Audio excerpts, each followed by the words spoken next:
Bonjour tout le monde! Alors, comment survivre à ce confinement avec vos enfants? Première chose à faire, super importante, c'est de vous poser justement cette question et de vous dire comment je veux vivre ce confinement-là avec ma famille. Vous pouvez vouloir que ça se passe dans le lâcher-prise, dans la créativité, dans le plaisir, dans la coopération. Bref, il y a plein de possibilités. C'est vraiment de choisir celle qui vous convient le mieux à vous. En ce qui me concerne, moi j'avais choisi la tranquillité. Alors, une fois que vous avez répondu à cette question, ce que vous répondez devient votre objectif de départ. En intervention, on appelle ça avoir une ligne directrice d'intervention. D'accord? Donc, par la suite, vos actions, vos stratégies, les moyens que vous allez mettre en place dans votre quotidien, ils vont s'enligner avec votre objectif. D'accord? Vous allez avoir une plus grande conscience de ce que vous voulez.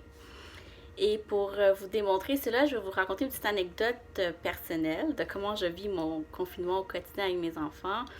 Donc, vous savez, ça avait commencé le vendredi. Ils nous annonçaient que les écoles allaient être fermées pour 2 semaines. Donc, c'est sûr que ma tranquillité, on a pris un petit coup de faire « Ah, mes enfants, je veux pas qu'ils prennent du retard académique. » Donc là, j'ai envoyé mon conjoint acheter des livres, d'accord? Il est revenu avec un livre pour Chavi qui est en maternelle et pas de cahier pour Déby parce qu'elle est en secondaire 1, donc c'était plus difficile. Donc on s'est vite trouvé des moyens. Elle allait faire de la lecture, Allo Prof et jouer au Scrabble si ça peut vous intéresser. Et Chavi, lui, allait faire ses cahiers. Ça, c'était vendredi. Samedi, dimanche, il n'y a jamais d'études et de leçons chez moi. Donc, le cas était réglé. Lundi, quand on arrive pour dire à Chavi qu'il doit faire du travail, il nous regarde avec des gros yeux comme non, il n'y a pas d'école.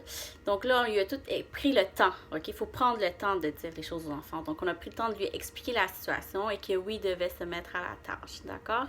Donc, il a fait la baboune environ 5 secondes, là, pas plus, et il s'est mis à la tâche. Et là, il faut faire attention, d'accord? Chez nous, c'était plus facile parce que avant de faire son cahier qu'on lui avait acheté, Chavi avait déjà fait ce cahier ici.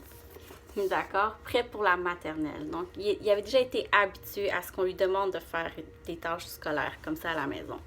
Donc, si ce n'est pas le cas pour vous à la maison, je vous conseille de, premièrement, prendre le temps d'expliquer la situation à votre enfant. Ensuite,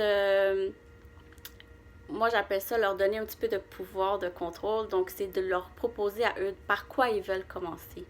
Qu'est-ce que tu as envie de faire? Tu sais, maman, elle voulait que tu fasses telle page, mais toi, qu'est-ce que tu as envie de faire? OK, ensuite, pour ceux qui vont être un petit peu plus réticents ou manquent plus de motivation, vous pouvez y aller par le faux choix aussi.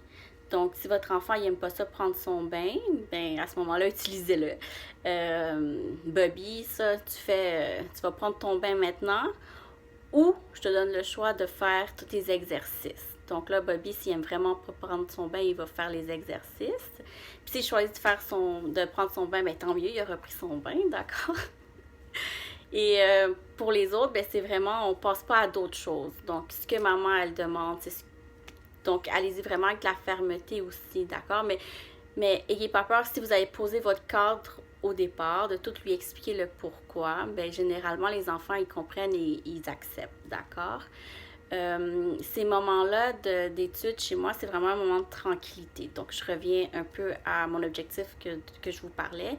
Parce que c'est un moment où on arrête la télévision, la musique, bref, tous les bruits, là, on les arrête à la maison, on s'assoit, tout le monde s'assoit. Moi, je reste à côté de mes enfants pendant qu'ils font ça, d'accord? Je suis vraiment juste à côté, je sers d'être à côté. De s'ils ont besoin de moi, s'ils ont une question, je suis là.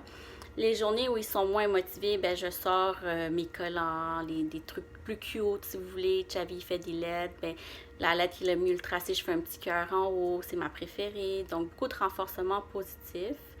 Et papa, de son côté, lui, peut faire des choses aussi. Hein. C'est un moment de tranquillité pour lui aussi parce que votre objectif de départ doit toujours être pour toute la famille au complet.